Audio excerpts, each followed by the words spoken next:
Hi everybody, Sharon from Mad Paper Crush here. Today we're going to be talking about some tips for sewing paper.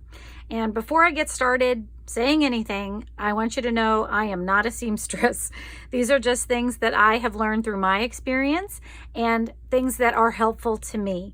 So I'm sure that there are plenty of people who know more about this stuff out there than I do. I was just hoping that some of my tips might be helpful for what you do in your junk journals.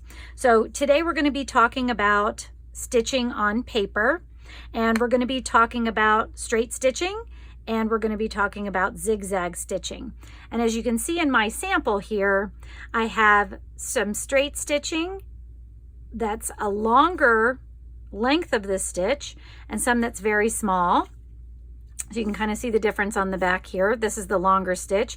So you can see the holes are a little bit further apart than when I do a smaller length stitch. And same thing with the zigzag. So a zigzag stitch, the needle goes back and forth, and you can set how wide you want your stitch to be. So here it's pretty wide, here it's very small, and here it's wide again. And you can also set the length of a zigzag stitch. So you can see that these are spaced, about a medium length apart, I would guess. Here they're spaced much further apart, the zigzag stitch. And here they're placed pretty close together. They're pretty short. So I'll turn the back over so you can kind of see that too. So here was sort of our medium stitch. Here you can see how far apart these stitches are. And then these are very close together. So you have the length of the stitch and you have the width of the stitch for a zigzag stitch. So we're going to be talking about those two things today in this video. Okay, so the first thing I wanted to talk to you about is the length of a straight stitch. You can see on this paper I have two different lines of stitching, one with a very small length and one with a larger length. Now this length that you see on this side, on the left-hand side here, is the one that I use the most often. I like using this stitch because you can still see the stitches, but the other thing that I just want to point out, while this stitched the paper just fine, even though that stitch is so tiny in length, it can cause a problem because it very easily perforates. So I always suggest using a larger stitch when you're stitching on paper so that you don't have that happen. So this one, where it still will tear, because you have to remember that a needle piercing paper is going to create a perforation. If you have a larger stitch, there's less of a chance that it will actually tear open like this side is doing already. So I just wanted to mention that so that you're aware of why you always see me using a bigger stitch. And even with the zigzag stitches, I'll use a bigger stitch. Now I do like the way this looks, and sometimes if I have several layers of paper, I'll use a smaller length stitch like this, but most of the time this is about what I'll be using. And even with a smaller width stitch, I'll probably do it a little bit smaller in length, but I do like this too. So there's lots of options. My sewing machine is very old. I think I've had it for, gosh, I don't even want to tell you, probably close to 25 years, a long time.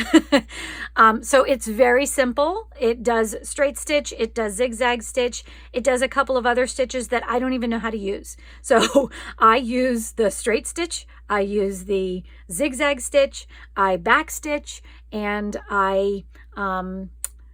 what else? That's about it, really. That's all I do with it. Oh, and I use the hand turn to hand stitch, but that's it. So this is very beginner stitching for you. You don't have to have a fancy sewing machine to do any of the things that we're going to do today.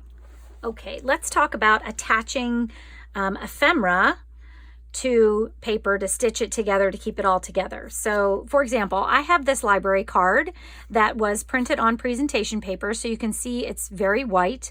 I wouldn't want this back in my journal, so I could just distress it if I wanted to, but it's also kind of lightweight. I like my note cards to be a little bit sturdier. So what I want to do is I want to stitch this note card to have a note card that I can put into, say, a pocket. So You can see I have this little library pocket I can put this card into, but I'd like to stitch this to give it a little bit more weight. So what I want to do is I want to back it with 2 pieces of book pages, but then the other thing I want to do is, let me see if I can find one. I also want to have a blank piece of tea-dyed paper on the back, so this can be a note card. So because I don't like to waste my tea-dyed paper, I'm going to start with 2 layers of book pages first, and then I'm going to put the tea-dyed paper on the back afterwards. Now, what I like to do when I'm sewing, just to hold things in place, is to tack things down. And usually I'll just use a glue stick to tack things down before I sew anything on. And once again, my sewing machine is very old, and I have put it through the ringer, and I use it and abuse it, but I still try to be as careful as I can with it so that I'm not breaking it. So when I tack things down, I'm just going to try and do it in the center, because I'm not going to sew in the center. And then I don't have to worry about my needle going through wet glue or glue that's dried and maybe has become hard and, you know, possibly break my needle. So that's just what I do as a precaution. So I'm just going to take my glue stick, and on my first page, I'm just going to make sure the glue is out and just put down a little glue right in the middle of where I think my card is going to go. And then I'm going to put a little bit of glue right on the back of this card, keeping it in the middle. And I usually like to line up one or both edges of my card with the book pages underneath, so that I don't have to do as much trimming at the end. But you can put these down any way you want. So you can see here, and I didn't do a very good job of lining it up at the top, it looks like, but you can see here that I have my my library card ready to go, but it's not, you know, connected at the edges, which is fine, which is what I wanted, because that's where I'm going to sew. Now for this one, I think I'm going to use a larger zigzag stitch, or actually a small width zigzag stitch, and a pretty wide width. So I kind of like the way that I think this middle part would look around the entire edge. So we're going to talk about specifically how to sew around the edge of these things, but I wanted to talk first about how to tack things in place to get them ready to go for you to sew. And another quick thing I want to mention about creating note cards or tags where you're going to back them with something is that I could put this down as well and sew through everything so that I would have stitching on the back of this tea-dyed paper, or you can wait and just glue this on after you've sewed this so that your stitching doesn't show on the back. And that's just a personal preference on how you want your note card to look on the back. Either way is correct. Okay, you'll have to forgive me. I'm holding this by my hand, but I wanted to at least show you my sewing machine. Your sewing machine probably doesn't look anything like this, because I doubt any of you have a sewing machine that's as old as mine. But this is how simple it is. So this is my stitch, or my button for having a straight stitch. If it's all the way to the left, I'm going to have a straight stitch. And if as I move it to the right, that shows you the size of my zigzag as we go up. So I can have a very large zigzag. Most of the time I keep it, you know, about in the middle or so to do my zigzag. And then the next thing that I look at often is this button right here. So the left hand switch side for this is a straight stitch, and I usually put it over one. I can't do it here without shaking the camera too bad. So the next slot over is my zigzag stitch. So that's what I will use to do the zigzag stitch. So those two, like I said, it does do some other things. I've never been taught how to do these, so I'm not even sure how to do them. So I keep it simple here for me. Then the next thing that I use is this knob right here. So this is the length of my stitch. So how long the stitches are. So when we were looking at the perforated piece of paper that started to tear, I had it down to about 1, and that's when it was very tiny stitches and they started to rip. Most of the time for straight stitching, I keep it a little bit above 3 to make sure I have a nice long stitch that isn't going to tear real easily. And then for zigzag stitching, I use this setting, but I also, for zigzag, I like to put it down to 2 so that it's a little bit closer together. But those are all of the settings that I use really on this machine. And then the other thing that I just wanted to mention is if I need to do a back stitch, if I need to go backwards, this button I have to hold in as I go backwards to do it. And the only other thing that I'll mention here, because like I said, your sewing machine probably isn't anything like mine, is the knob on the side here. So this dial I use to turn if I want to hand stitch the stitches so that I'm not using the presser foot and going too fast. So that is my sewing machine, and I just wanted to at least mention the settings that I use on mine. So let's talk for a minute about sewing on your sewing machine with no thread. So I talked to you about the type of stitching that can tear because we're perforating paper. And if you don't use thread, you have perforations too. So if you want to have a torn edge, now because it's torn, I can kind of pull that thread right out. You can see I have this kind of neat torn edge there. So that may be a look that you're looking for the edge of a tag, or something in a collage that you want, kind of that ragged, jaggedy edge with. But you can also sew with no thread in there at all, and it creates kind of a fun look. So I don't know if you can see, I just did straight stitches here. You could kind of do crazy stitches if you wanted to. But the other neat thing about using the sewing machine with no thread and creating a perforated line is now you have a line that you can tear. And because I've perforated it, it tears just exactly where I want it to tear. So once again, this stitch was a little bit bigger than the one that we had done before, but if I fold it back and forth, it tears very easily for me. And I think that this would make a very neat stamp edge. So if you were making faux stamps, you could just perforate a whole big piece of paper, create your stamps on there, and then just tear them apart, and you'd have a really cool looking stamp edge there without trying at all. So you can just see I'm just kind of tearing that apart, and that part didn't tear too good, but this was cardstock. So you could do this on regular paper, you could do this on cardstock, and what a neat kind of look that you have there if you just perforate the paper and tear it apart. So I just wanted to mention that as well. Okay, so let's talk for a minute about sewing around corners with a straight stitch. So I have this square here, and it could be a journal card, it could be a pocket, it could be whatever here. But I want to sew around the outside edge, leaving a little bit of a margin. So to sew around a corner, a straight edge corner, like a square corner like this, all we're going to do is we're going to start our sewing. And now for this demonstration, I have my stitch at about a medium length. I'm using a straight stitch, and I'm going to start somewhere in the middle of the square. Okay, I like to start in the middle of a side whenever I'm sewing, just because when I get to the end and I sew over those first few stitches, I like the way it looks to have the overlap.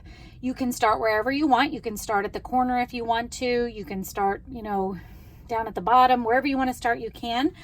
I'm just telling you that for me, I like to start somewhere in the middle of a side. So to get going, I'm just going to stitch down until I get close to the end. So now that I'm close to the corner, you can kind of see here that I have about 1/4 of an inch seam on the side here.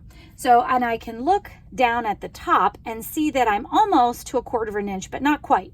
So what I'm going to do, instead of using my presser foot, where sometimes, like driving, I have a lead foot and go too fast, I'm just going to use my hand to get to about 1/4 of an inch. And I think that one stitch just about did it. Now, to do the turn, you want to leave your needle in the paper. And then you want to lift up your presser foot so that you can easily turn your paper, and then you can put your presser foot back down and start sewing again.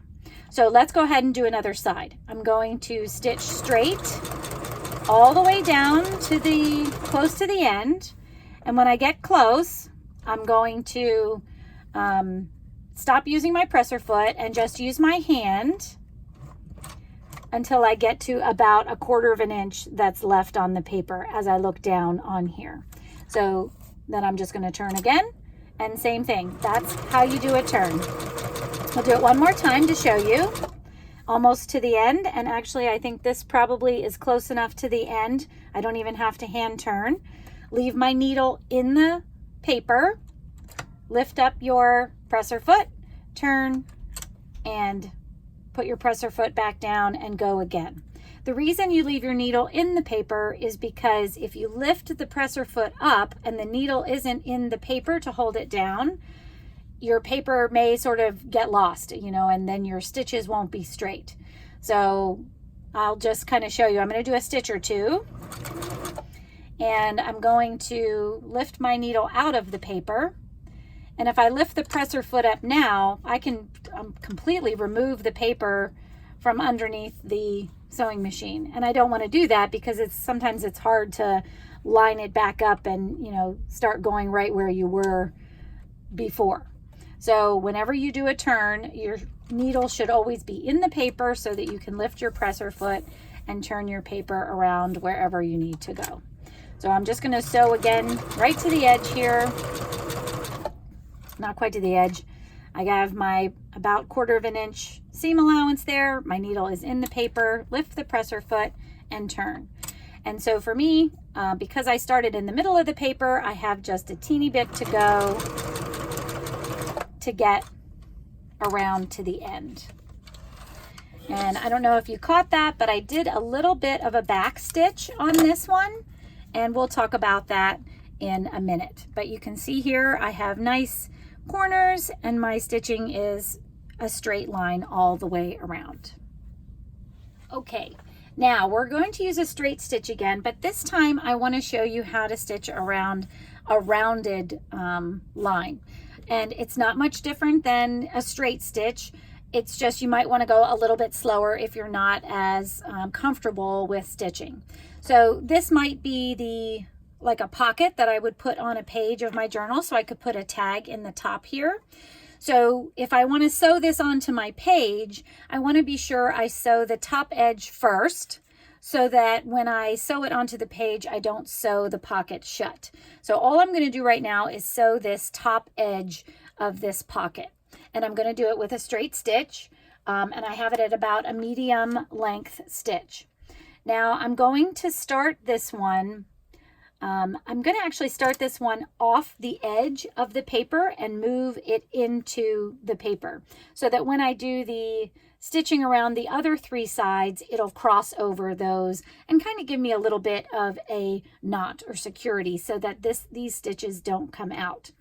But you can start anywhere in these just like I had done before. So I'm going to start off the edge of the paper, but it's right at the edge of my presser foot. And my presser foot's down. I have my paper started there. And then I'm just going to sew up to the rounded edge here, giving myself about 1/4 of an inch because that's about the length of my seam or the size of my seam on this side. So let's go ahead and get started. So I'm going to sew straight until I get to almost 1/4 of an inch before the rounded edge. Now you're going to do this just like you would be turning a full corner. We're going to make sure our needle is in the paper. We're going to lift the presser foot, and then we're going to turn the paper so that the presser foot is aligned with the curved edge as much as possible. Now the presser foot edge is straight, obviously, and our little cutout is round. So what you're going to do, you can either do this with your foot or by hand, is we're just going to very slowly follow the edge of the presser foot with the edge of this paper, the curved paper, turning it as we go. Sometimes you can turn it while the paper is stitching. Other times you may have to stop and just lift the presser foot and adjust your paper. So let me do a couple stitches and I'll kind of show you what I mean. So I'm just going to do with my foot a couple of stitches, and I'm already starting to kind of move away from the edge of the paper. So I'm going to do one more stitch by hand, and then with the needle in the paper, I'm going to lift this up and just turn it just a teeny little bit. And actually I'm going to probably do a couple of stitches. And actually, I think I only want to do one there before I turn it again. So you just kind of have to watch the edge of your curve and make sure that the edge of your presser foot is lined up against it. You can do this whole thing by hand if you're not comfortable. One stitch at a time, around you go, and until you get more comfortable and can do it with the presser foot. Sometimes, especially with this little, this is I think my 1-inch punch that made that round curve in the paper. Sometimes it's hard to do this with your foot because it just goes too fast and then you've got a line that you don't want. So as you can see here, I'm doing one stitch and just turning it a little bit, one stitch, turning it a little bit until I get up to where it's going to be just about 1/4 of an inch from the top of the paper. So now when I turn, I'm going to do my final straight edge all the way off of the edge of this paper. So I'm just going to stitch now right to the edge. And now when I pull it out, you can see that my one stitch and turn really gave it a nice seam allowance edge along that curve there. So that is how you sew around a curve with a straight stitch. But what about sewing around a curve with a zigzag stitch? Let's talk about that for a minute. The principle is basically the same. You need to be sure you have enough seam allowance for your zigzag, whatever width of stitch you decide to use, but you can do the same thing. You can hand stitch all the way around, turning your paper very slowly until you get to the other end of the rounded edge. So let's talk about how to do this one. And then we'll also talk about using a zigzag stitch to just sew around a squared edge as well. And actually, maybe let's do that first. So I'm going to start in the middle of the bottom of this piece of paper. I am going to give myself about a medium-sized zigzag, the width, and I'm going to go a little bit less than a medium-sized stitch for the length. So we'll see how that does. You can obviously change this up depending on the look and what you want for your project. So once again, I'm starting in the middle. I like the way it looks when it overlaps, and we're going to go all the way around this piece, and we'll talk about each of the corners as we get there. Now, a zigzag, you remember your needle goes in to the left and to the right and goes back and forth. So that's going to be what I look for when I get to the corner. So all I'm going to do right now is I'm going to sew in a straight line with my zigzag almost to this corner, not quite, and we'll talk about what we need to do to turn the corner. So I'm just sewing straight.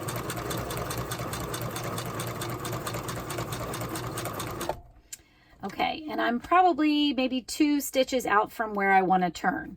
But I'm going to slow down and do this by hand. Right now, my needle is in the paper on the left-hand side of the zigzag. When I use my hand stitch, it goes into the right, and I can see I'm getting close. When I do my turn for a zigzag stitch, I want my needle to be in the right-hand side as I turn. So right now I'm in the right-hand side, but I'm still a little far out. So I'm going to see if I can go another 2 stitches, which I can because I didn't go off the edge of the paper, because that's what you have to worry about.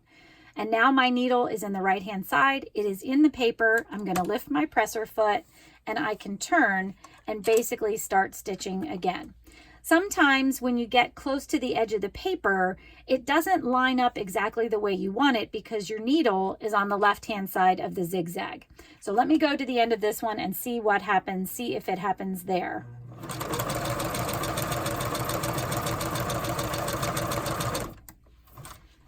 And this one looks like it's going to do it. So now that I'm almost to the edge, I'm on the right-hand side now, but I'm still not close enough. I don't want to turn yet. So I'm going to do another zigzag stitch, and actually I probably could do the right one and it would be okay. But if I'm at the left-hand side and it looks like I'm going to actually go off the paper if I turn, then I'm going to have to kind of turn the zigzag stitch a little bit differently. So with my needle on the left-hand side and down through the paper, I'm going to lift my presser foot, and I'm just going to, instead of turning it the full 90 degrees, I'm just going to turn it maybe 45 degrees. Because what I'm going to do here is try and set myself up to have a better right-hand stitch that doesn't go off the paper as I turn the rest of the way. So that's what I did there, and that seemed to work. Now I am a little bit shy of the seam allowance that I had over here, but as I move the paper through, I'll just straighten that out. So I'm going to stitch a little and start moving my seam over to where I want it. And now you can see we're almost to our curved edge. So to do a curved edge with the zigzag stitch, it's basically the same principle. Right now my needle is in the right hand down position of the zigzag, and I'm going to see, because that's the way I want it to start. Again, I want the needle to be on the right hand side of the zigzag. If I do another stitch, now I'm in the left hand position. If I do the right one, if I do one more stitch and try to go back to the right, which is what I want, I'm going to be really close to the edge, I think, of that paper. So I'm just going to hold down my reverse and go back a stitch and see if I can, that helped me, which I think that it did. So now the stitching around the curved edge is the same principle. You want to make sure that your presser foot is lined up with the edge of your curve, and you want to do a couple stitches and turn the paper.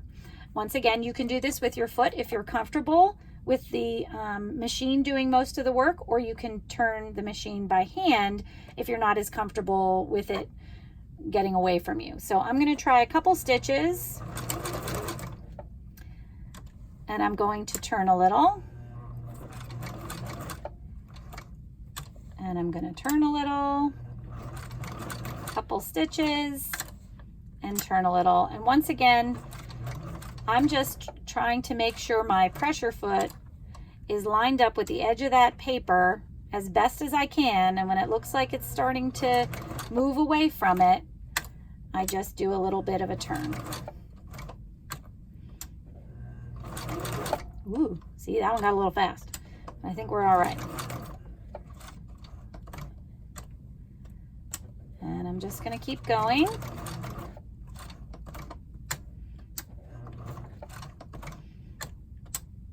And I'm going to do these last couple maybe by hand. I don't trust myself, especially on camera.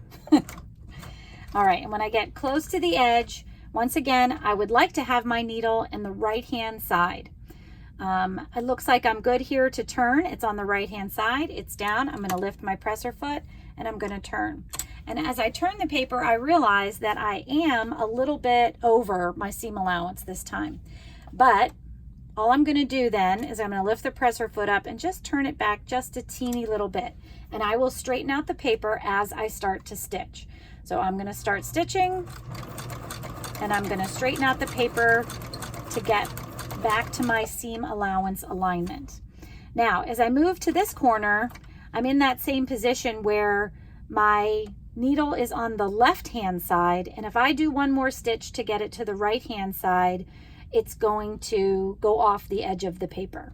So what I'm going to do is I'm going to try to just do a little bit, about a 45-degree angle of a turn, and I'm going to try, I think I'm going to go off. I'm just going to back up a little. Oop, and actually when I did that, when I backed up a little, it got me right onto the edge of the paper. So now this one is very close, but I'm going to go ahead and turn, and I'm going to sew straight down this edge. And we'll do this one more time. So once again, as I get to the end, my needle is on the left-hand side.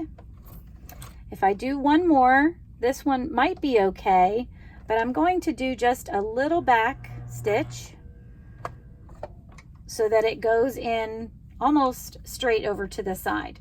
And now it's in the right-hand position, which is exactly what I want. I'm going to lift the presser foot, and then I'm going to go ahead and do my straight stitch all the way down till I get back to the beginning. All right, so let's take a look at this.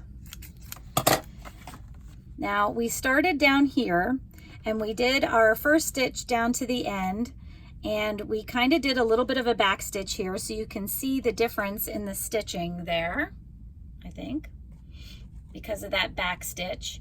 And then we sewed up here, and then here's where we did sort of the 45-degree angle to try to make sure that we would stay on the paper, which we did. And you can see that my seam allowance was very small here. But then we wiggled the paper back and straightened it out so that we had a nice seam allowance again. And then we turned again, and we went around in a zigzag around, keeping our presser foot aligned up with the curved edge of the paper there. And I think that turned out very nice. And then when I got to the edge on this side, if you remember, I was a little bit over my seam allowance. So I just, when I started sewing, I kind of went back out. So you can probably tell that it's not exactly even, but it's pretty close. And then on this corner, we did the back stitch, a half of a back stitch there to make sure we stayed on the paper. And then we sewed this straight line. And then this one, we also did a half of a back stitch. So you can see those corners are a little wonky. And the other thing that you can do if you don't want to stitch these corners is you could stitch straight off each edge of the paper. So you could start off one side, stitch across the whole bottom until you were off the other side, take it out, remove your thread, and start stitching from off this side of the paper and go all the way off that side of the paper. That's certainly an option that you could do as well. Okay, let's talk about stitching around curved corners that are the outside corners. So before we stitched around a curve that was sort of an inside curve, now let's say we have a rounded journal card and we want to sew around the corners of that. Now you can certainly sew straight stitches like we talked about before, just starting off the one side of the page, stitching all the way across, starting off the other side of the page and stitching all the way across. And that produces a very interesting look as well. It's entirely up to you how you would like to do it. But let's talk about if you wanted to sew around these corners. So once again, it's not going to be much different than what we talked about before. And I'm going to do this note card kind of half and half. So first we're going to go around and just do a straight stitch. So I'm going to make sure my settings on my sewing machine are where I want them. And I'm just going to do a straight stitch. So I'm going to start in the middle of my note card. I'm going to stitch towards the end. And once again, I have about 1/4 inch seam allowance, but you could do less if you wanted to. And once I start to get close to the curve, I'm going to start doing the same thing we did with the inside curve. I'm going to either with my hand or with my pressure foot, stitch and turn. So I just want to take this slow so that we have a nice looking curve when we're done. Don't rush it and turn it too soon. And then we're just going to keep sewing. So once again, once you come into the corner, slow it down a little. Once it starts to curve, let's start turning that paper a little. Just a teeny bit each time. Make sure your needle stays into the paper. And then keep going. So I'm going to take this out for just a second so we can take a look at it. And you can see that my straight stitch went up and I stitched and turned, and then did another straight stitch and stitched and turned around this one. And it came out with a very nice edge. But now let's try and do the same thing for the other side using a zigzag stitch. So this time I'm going to use a pretty big zigzag, pretty wide zigzag. And I think I'm going to use a medium size length of the stitch. Let's see what that does. So let me get my strings. They get all curled up on me. Okay, I'm going to start on the edge, the side edge of the paper. And I'm just going to, once again, go straight towards the corner until I get close.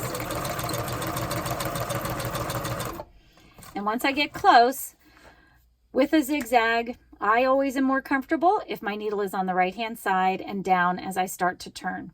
This one is perfectly right there, ready to go. So I'm just going to turn and do the same thing. A little stitch, a little turn. One stitch, one turn.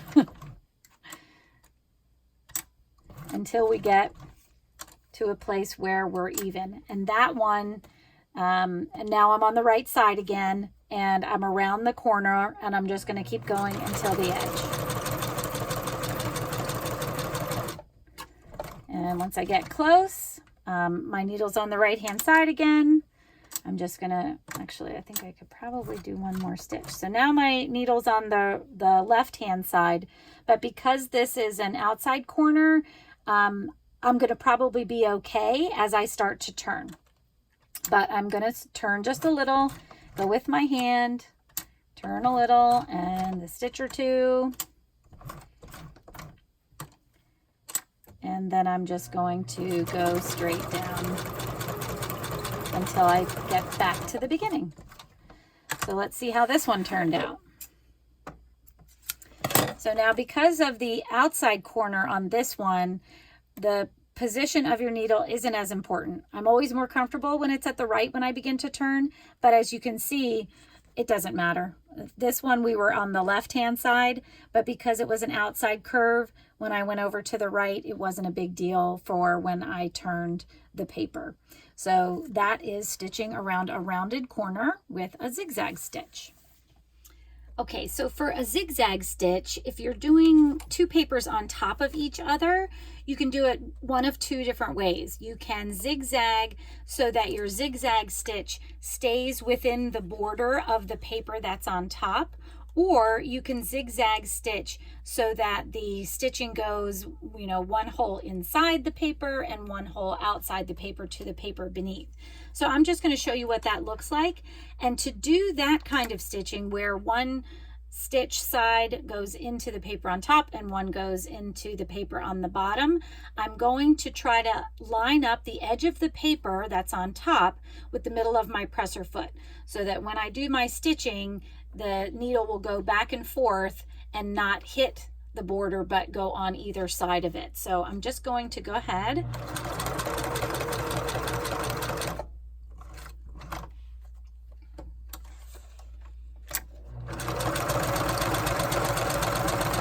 and see if I can go all the way around here. And sometimes it doesn't line up quite right, so I have to do a little finagling.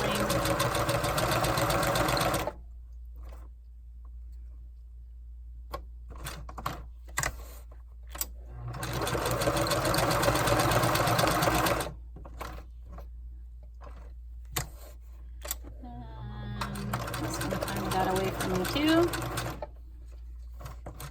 And I'll show you what that looks like. So you can see now, it really looks like a patchwork because the stitching went on the inside of the paper and the outside of the paper, and it really holds it down on all edges. But you don't have to do that either.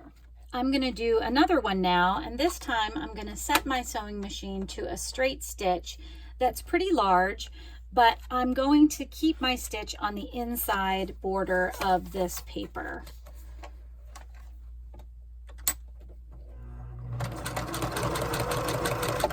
And at each corner, I'm going to leave my needle down and turn the paper 90 degrees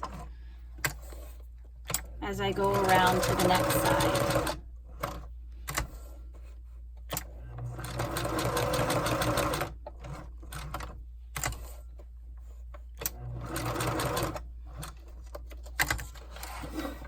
So you can see for this one, I kept my needle on the inside, and I was about 1/4 of an inch away. You could certainly go closer to the edge if you wanted to, but you can see the way they look different. And also for this one, my corners are not held down because the stitching's on the inside. So depending on what you want or what the look is, you can do either of those kinds of things. Okay, so for messy stitching, I'm going to keep my stitch straight, and I'm going to make it pretty long, about a medium-sized stitch on the gauge on my sewing machine. And to do a messy stitch, you just kind of let it go. So the main things I'm thinking about is not letting it go off the paper somewhere, but I'm going to try and go back and forth without too many large, like corners or whatever. I'm going to try to keep it fairly smooth, I guess is what I'm trying to say here. And I'm going to turn, and then I'm just going to kind of go back and forth, and I can go faster or slower. And every corner I get to, I'm just turning. And you can certainly make this as big or as small as you like. And this one almost turned for me, so I'll just keep going here. And then the fun thing about messy stitching is once you get around to the beginning again, you can go around it a second time, going sort of in the opposite direction of the curves that you did before. So I'm going to go outside when I had gone inside, and then I'm going to cross over and try to turn things so that the stitching really is kind of messy and all over the place. Now, once again, this looks kind of regular, so you don't have to go back and forth every single time if you don't want to, depending on the look that you want. My sewing machine it's very old, it's not very expensive, so it doesn't have a lot of options for different types of stitches. But you can see here, I think you can see here, that I just kind of made a messy stitch around the entire thing there. And you can do the same thing with a zigzag stitch. So let's try that. Let me get my thread back in here. And I'm just going to do also about a medium-size zigzag. And I'm going to keep my zigzag a little bit smaller. So I did a medium length stitch before. I'm going a little bit smaller on this one. And we're going to do the same thing. No rhyme or reason. I'm just going to start going. And the reason I like a messy zigzag stitch is because when you go back over it the second time, you will most likely have, let's see if I can turn this while I'm talking. You'll most likely have stitches that run into each other and over top and make a really cool kind of crisscross stitch as you go. So once again, I don't always do this kind of stitch, but I certainly enjoy the way that it looks. So now I'm just going to kind of go over some of it. I'm going to crisscross some of it, and it will give me a nice messy design. You could even try to go back in over the same stitches if you wanted to. And I'm just going to take it all the way around.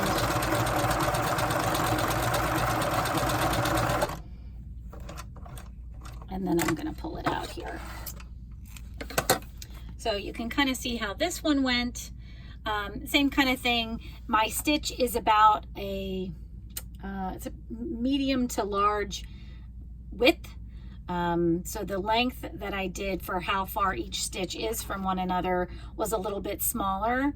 I think I would probably like this even better if I did a smaller zigzag in the width part as you went around. But once again, this just kind of depends on what you like and how you want your stitching to look. Okay, let's talk for a minute about backstitching in your pieces. So backstitching in sewing is used for when you want to create a knot.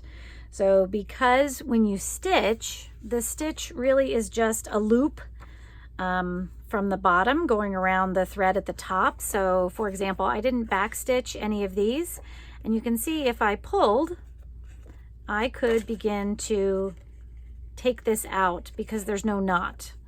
So I can pull a loop here, and once I get the thread out of there, I can start to unravel this.